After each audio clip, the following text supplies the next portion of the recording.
I'm Elia Haber for the Beirut Banyan. This officially marks part 31 of Voices from the Square, which means we've already had 30 parts, 30 episodes with different guests, 30 opportunities to showcase different voices with things they have in common and things they vary differently with. Allow me in this episode to take a voice not necessarily directly from the square, even though he's been protesting for quite some time, but I met Gilles in a talk last week organized about the modern history of Lebanon.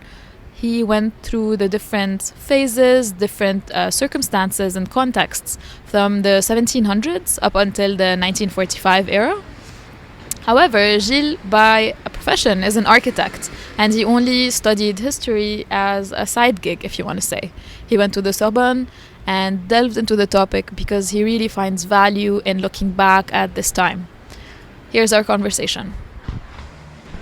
Gilles Samaha. I'm 41. I'm an architect.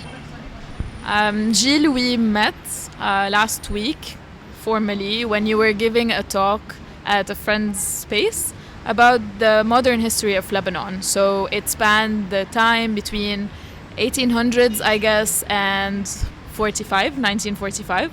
I was wondering, since you are an architect by profession, what made you pursue another degree in history in the first place? Yes, it was like a passion for me from the childhood. So when I saw I have an occasion to study contemporary history, I did it. Is there like a specific lesson that you think you've learned about the country or about the system that's currently in place that you'd like to share? Yes, of course. We passed through a lot of periods which could have resemblance with this period. So we know that it's very complicated to change, and change cannot happen like toppling the system completely. It will be a long way to change. I also remember at the end of your talk, you said that Lebanon in its modern form is a relatively young country. Does that give you hope that change might come faster as opposed to other countries who are maybe older in their structures and institutions? No, I don't think it will come faster, but I insist to say that it's a new state and it needs times. It needs times to construct our state. What are your thoughts on people who say, oh, we wish to go back to the olden times of Lebanon when it was better? It's a kind of nostalgia. Do you think it's reasonable to have that kind of nostalgia? Were we really better off before this time? Maybe at some times we were a little better, but I think because we are in a very, very bad period now, it's normal to be nostalgic. It's par opposition. But no, I think we are on the good path. Anything that you've learned from the protesters? I know you've been on the ground many, many days, many, many nights. Anything that you've learned from others besides their persistence and their willingness to go 50 or even 60 and even more days? We learn a lot every day because we make discussions with different kind of people and different opinions also. And I think this is something very enriching also, because of course we are on the same path concerning the main items we want to achieve, but in details there is discussion, and we are in a way constructing the details and constructing relations and constructing groups, constructing for the future. There is election maybe in 1 year, 2 years, in 6 years, maybe not elections also, but we are constructing a new way of thinking, of working together to be ready to take power one day. It's not the ultimate aim, but speaking about changing the system and the political class, for the long term, we need new people also. I'm glad you brought up new people, because this is also a discussion that I'm having with other people on the ground, which is how would a leadership or how would reliable people emerge from this grassroots movement?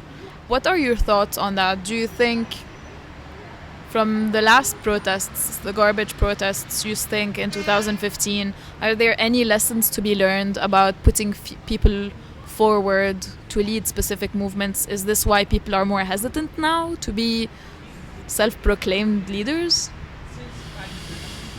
In 2015, there was some difficulties of coordination and being able to stay long. It was just starting. Before this year now also, let's speak about 2016, the elections in Beirut municipality with Beirut Madinati, for example. We learned also 2018 in the parliamentary elections, we learned also, and we managed in a way with some difficulties, but we managed to have independent lists participating in the election in many districts. We have leadership, not leaders. We are coordinating, everybody is coordinating and brainstorming. That's why you feel in the media also that many times there is specific demands which replaces leaders. I was also having a similar discussion with my last interviewee who said that without clear leadership, as in we know the people by name, sporadic movements can bring some results, but it will not have a direction. Like with leadership, you might have a better chance at having a specific direction, targeting this file, that place, not the other. Do you believe that it's time for a more defined direction for this protest movement? It will come progressively. So we have leadership, we have directions now, we are coordinating, we are constructing, like I said. So specific people as leaders will emerge progressively. It's constructed, let's say, bottom up, not top down. We cannot be auto-proclaimed as leaders and impose it on people. It's not like this. Names were circulated before, and some of them were automatically shut down, saying, "You do not represent us." Why do you think that was the case with previous names? In the past month, I would say. Some names circulated saying, "Oh, this is a big shot, this is a big shot. This guy is saying they represent us, that lady is saying they represent us." Do you think people shut them down because they did not come from the bottom up, or was there another reason? I think it's one main reason also. Because it's more solid when people, when leaders come from the ground progressively, people will feel okay with those people and safe. Because they didn't feel in the long history safe with other leaders, so they need to be more assured. People are more picky now, I think. How do you think the current Sulta, government, MPs, president will deal with any emerging leadership from this movement? Of course, they will try to use fake news and everything against them. It's normal. Do you think the way they've been handling the response to these movements is different from the way they handled previous movements? By previous, you mean previous years? In previous years? Previous elections, previous protests? I think it's more difficult for them now because we are more organized, we have more experience, and on the top of all, because people are on the ground. Unorganized, all kinds of people from all regions are on the ground. It's a popular, let's say, uprising. So it's more dangerous for them. It's better for us. In a couple of years, when people are looking back at this moment in our history, what do you think they're going to remember about this? Or what do you hope they will remember about this? I hope they will remember there is hope, always hope. Really, because it's this time is different. It's the end of a system, and when a system ends, a new system emerges. But it needs maybe 2-3 years to start feeling the new tendency.